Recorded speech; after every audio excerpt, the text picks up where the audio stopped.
Jeremy's. You can get a digital bill. Jeremy Woods. Okay. We'll call the meeting to order. Start with the Pledge of Allegiance. I pledge allegiance to the flag of the United States of America and to the republic for which it stands, one nation, under God, indivisible, with liberty and justice for all. All right. Let the minutes reflect that Diane Quantz is absent, so there are just two of us here this morning. With that, we'll go to the approval of the minutes from October 6th. George, those were presented. Any comments? I didn't see any changes, sir. That was a long meeting. Lynn, you did a good job on the minutes. Yeah, she always does. It's easy to do. So I will make a motion to accept the minutes as presented from the last meeting. And I'll second that. All in favor say aye. Aye. Those opposed? All right, welcome to our visitors this morning.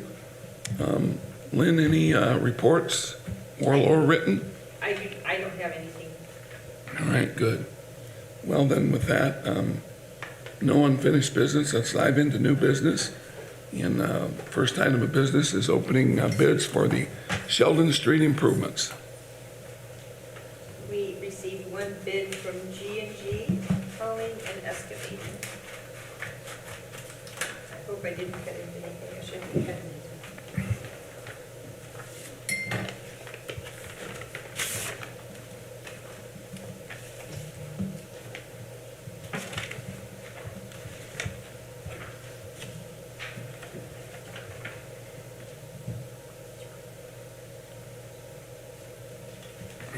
So the base bid amount is $300,722.30.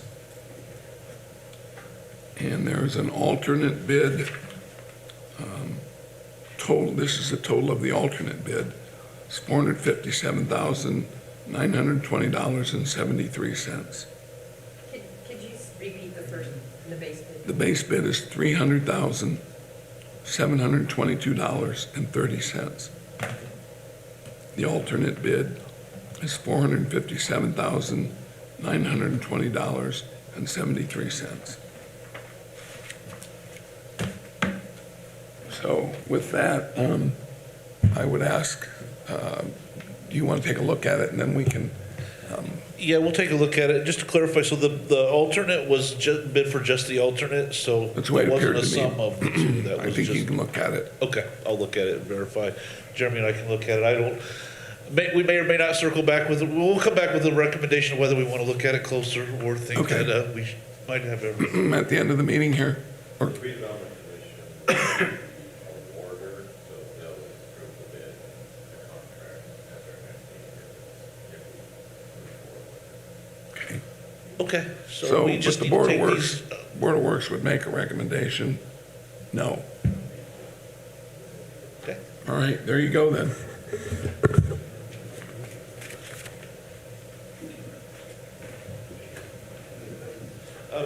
And I don't have the engineer's estimate to share. I do believe the estimate was below the bid we have, so I don't want to make that public right now, just in Okay. case we would have any All right. concerns. Interesting.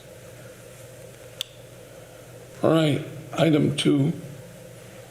These are travel requests from HR. Denny? Is Dustin bothering you in the back row? No, not at all. Okay, just Not at make all. sure. It's Keith. Yeah, so the new hire change of payroll report. We've got 9 new part-time firefighters that we brought on, which is good. Definitely going to help down there at the fire stations. 2 new employees at the street department, and then Shane Newsom upgraded his wastewater operator certificate. All right, Chief, you want to come up and talk just a little bit about the part-time program and how we're developing that, just for context? Good morning, thank you. Yeah, in basic, watering us all down is we currently have about 3 active part-time firefighters, and they supplement Anytime a full-time member will go off for school, vacation, sick. We've got some that are on kind of like a permanent disability at the moment because they're working because due to injuries and whatnot, FMLA. So they'll fill in for the full-timers as we can, and it helps reduce the amount of overtime that we pay for the full-time staff as well. So we don't always have part-timers available to do this, so then we have to hire back full-time on Right. an overtime basis. This will help us boost up our numbers for the part-time program. And it's also an avenue for us to be able to hire our full-timers from the part-timers. So we get a good look at them while they're working for us in a part-time capacity, and it kind of gives us a look for the future as well. So I know you kind of made a priority to build up this pool. Absolutely. I'd say we have about 3 or 4 active part-timers on the roster right now, when we used to have somewhere in the neighborhood of 15 back Yeah. in the day. So we dwindled down to 3, and so this will put 9 back on the roster and bring us about 12. So it is exciting, and we've got some fresh blood in there, which is good, and these are people from local communities anyway, so these aren't people coming from a distance. So it's good to see them in there. I know we started that program way back, I believe it was with Chief Brubaker, and it was a solution to just exactly what you're talking about. And I know those numbers kind of dwindled. What do you attribute that to? I mean, did you have trouble finding? It's hard to say, and I would say some of it would be the transition that we've had Yeah. over the last 2 years from administrations. That's probably put a wrinkle in it. Some of the way that the staffing models were worked over time, and just maybe some discombobulation. So Yeah. now that there's a little bit more organization, a little bit more black and white on paper, I think they see the value in it. Yeah, well, for all the reasons you mentioned, it's a good thing, and I appreciate all your work for that, I really Yeah. do. HR does a huge part of it, and so does the staff at the fire department. So I honestly don't have a lot to do with it other than push it. There's a lot of other people that make it work, a lot of firefighters that have put hours in bringing Yep. these people on. And so, a huge thanks to all of them. They're making it work, so. So broadening the thank you to the department. Absolutely. And HR as well, so Absolutely. thank you. Yeah, thank All you. right. All right, any questions? This is item number 3. Yeah. Any questions on the new hire and change in payroll report? No, I'll go ahead and make a motion to accept the new hire and change report. Okay, all right, I will second that. Any final questions? All in favor say aye. Aye, those opposed? All right, and then you've got some travel requests.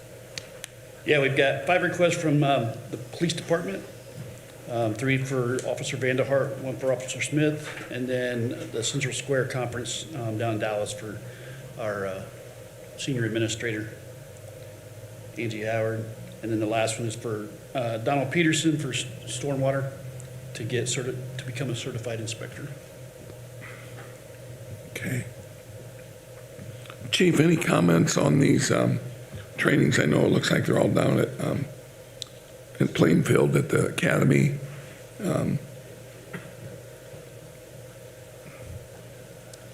No, obviously, instructor development is key.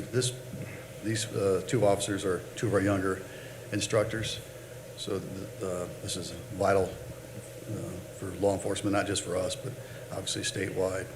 And then the Vanderhart's attending the instructor SFSTs, which is the standardized field sobriety testing, and at ILEA. So he's actually just helping as an instructor at the academy to instruct cadets that are attending this current class. Got it. All right, thank you. George, any questions? No, I assume Zachary Smith is staying down there, the housing and that. Is that why his is quite a bit more? I believe,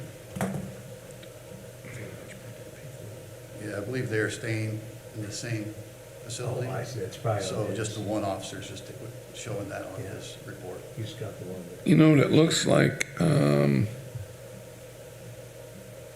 I've got Angie Howard in here going to a conference, and I don't see that on the.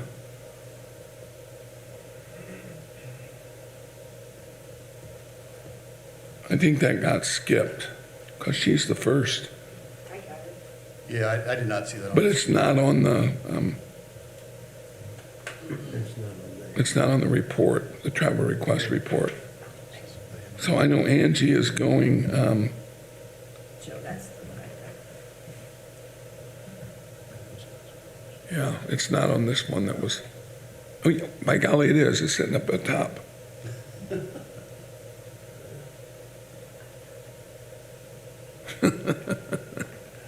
All right, never mind.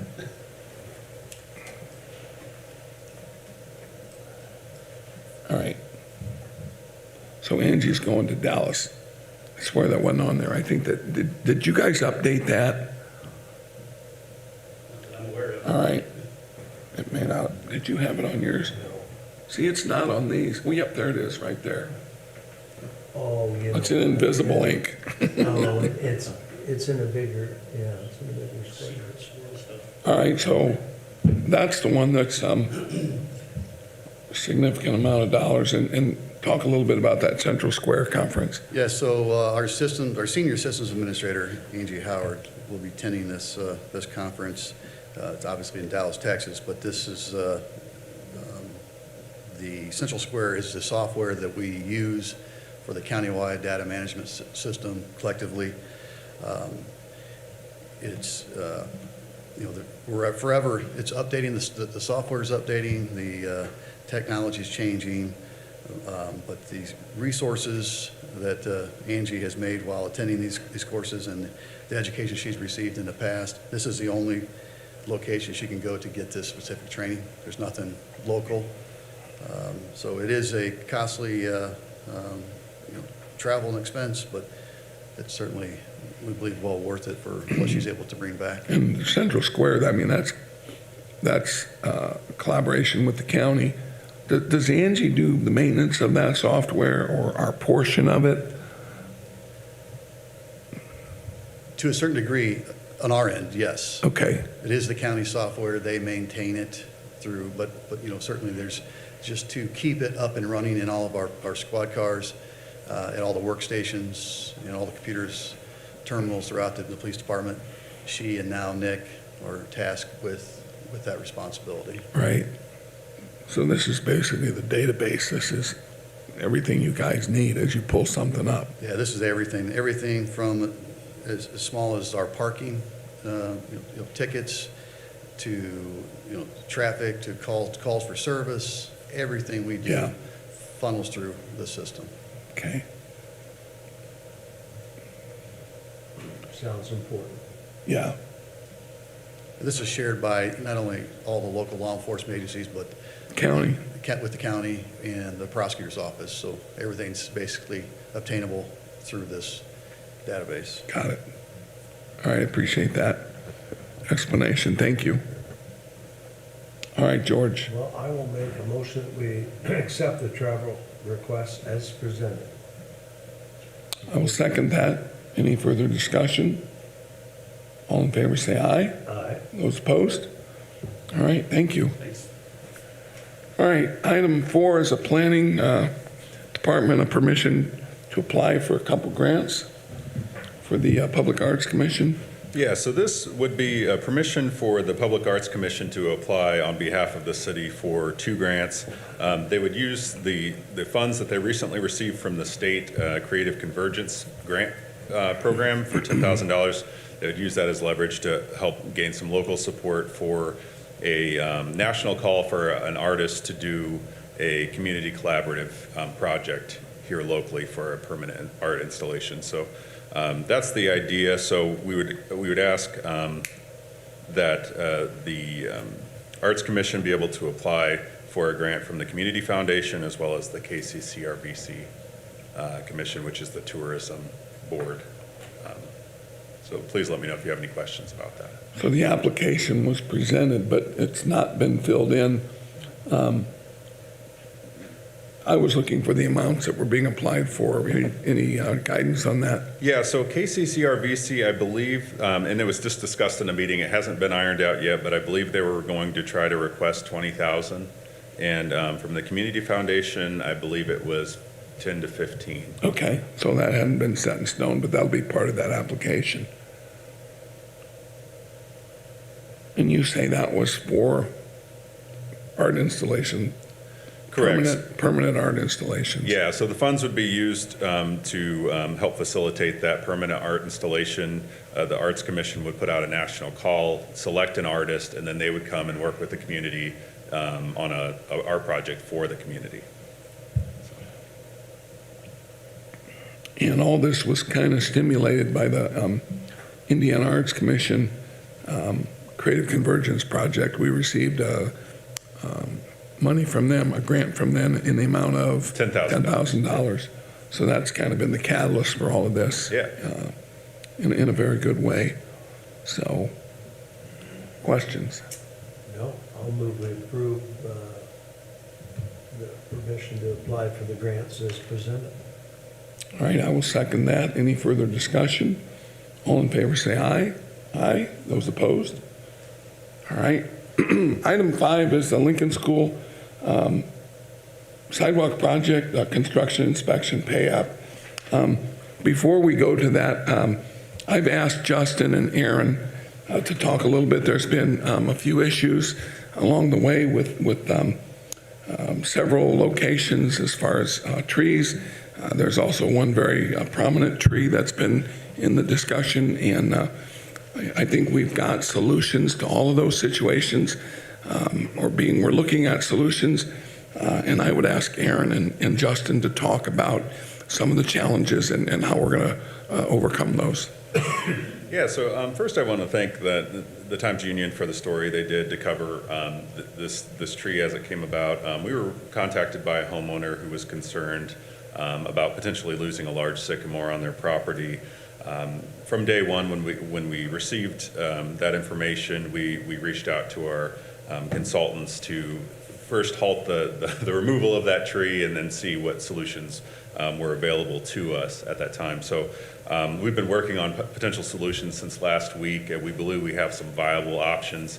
I do want to thank Homer Tree Removal Service for being flexible with us, Fenton Brown, the contractor on the project, and Troyer Group, our engineer. They've all been really flexible in helping us navigate this problem. We want to be sensitive to any solution that we propose. We want to be sensitive to our federal funding and make sure it still fits the specifications for our project, because there are very specific guidelines that NDOT has for projects like this when you're involving federal funds. So any ADA access issues that we would create from maneuvering around this tree, we want to make sure we're addressing those to the satisfaction of NDOT. So that's our current challenge, is getting something that they would sign off on. We do believe we have some viable options, so it's looking very encouraging right now, and really excited about the opportunity to potentially save that tree. So Aaron, if you have any. Yeah, I was going to just speak in general what basically started at the beginning of last week or the end of the week before. The contractor to start the job, his first activity was to place stakes, wood laths marked along the right-of-way / property lines throughout the project limits, so that we could then see more clearly what kind of encroachments were in the right-of-way, which trees needed to be marked to be taken down, and that was all designed by the plan, but we needed to get that marked in the real world so everybody could see it. Well, these stakes were placed, property owners weren't exactly notified before stakes were in their yard what those stakes represented. So when our contractor got out and started knocking on doors and passing out his flyer to inform them what that represented, a lot of assumptions had already been made that those stakes may have represented where the sidewalk was actually going to be placed on folks' property. So we received several questions from residents real fast. Everyone had several people had a little bit of a misunderstanding, were very concerned, but that gave us a chance as a city to get out and clarify some of this and get everybody understanding that, and then explaining to them that this was for understanding the property line so we can come in and remove trees and other encroachments. Before then, the practice will come through and they'll stake out where the sidewalk's going to go and start demolition, excavations, and preparations to actually build the sidewalks. And that's only going to happen this year on Sheridan Street.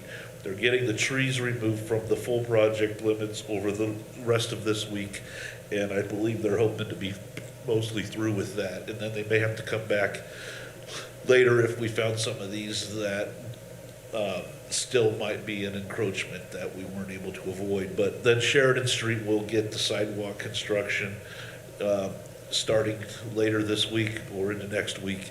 And they are going to more or less then stop work about Thanksgiving time and clean up Sheridan, get what they can done so that it's not left exposed.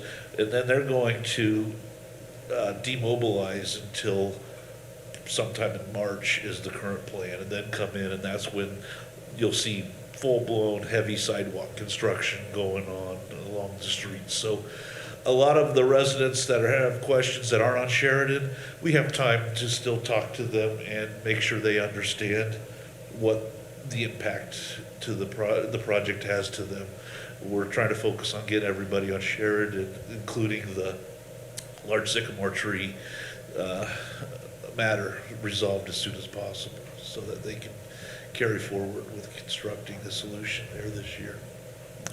That's quite a tree. It is quite a tree. Yeah.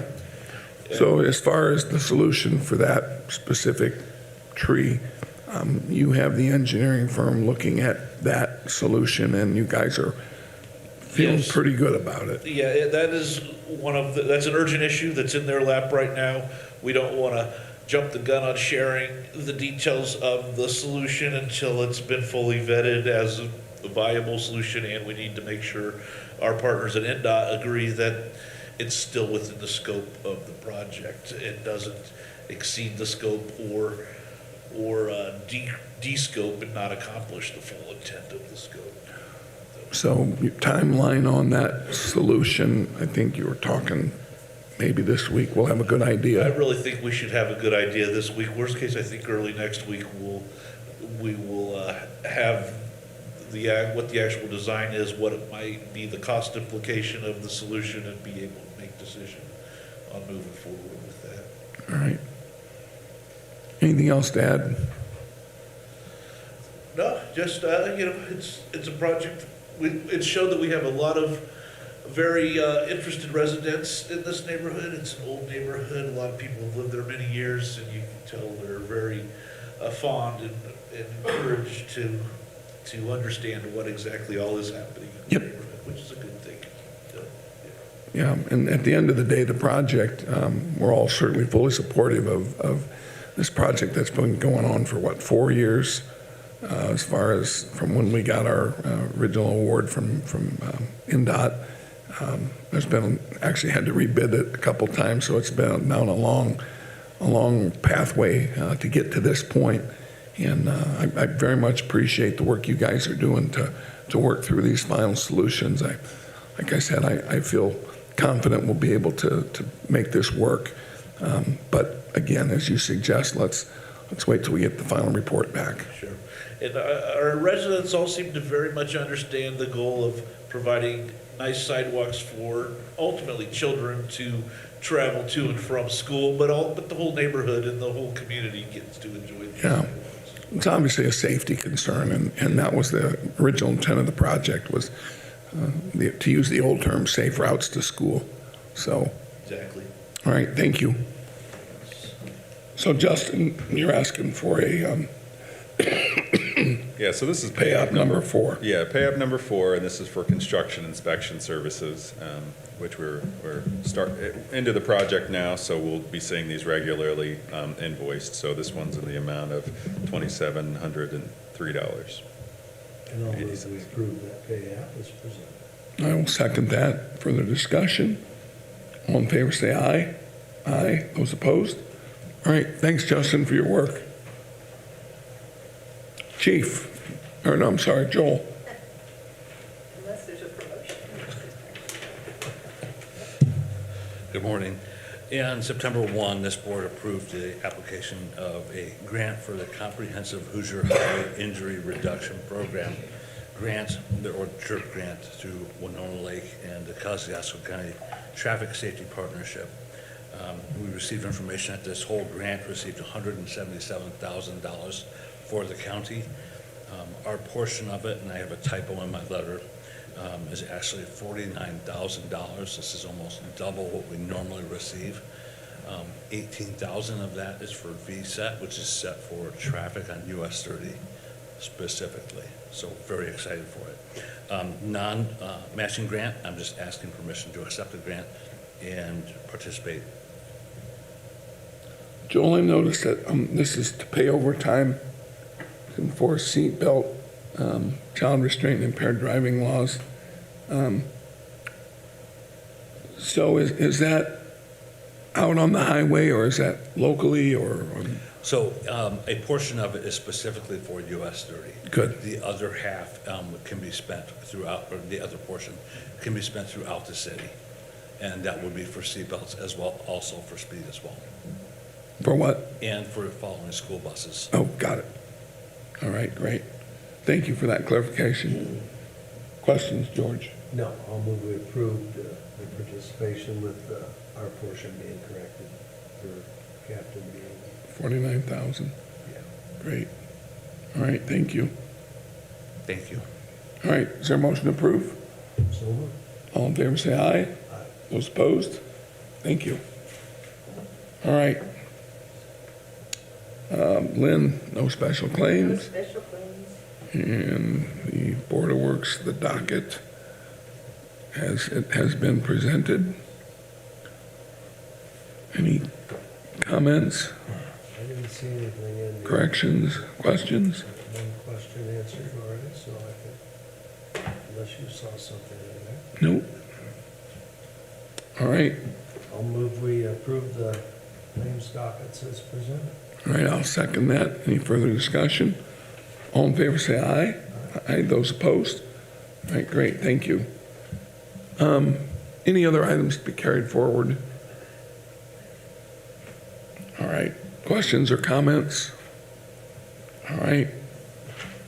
Well, is there a motion to adjourn? So moved. All right, thank you.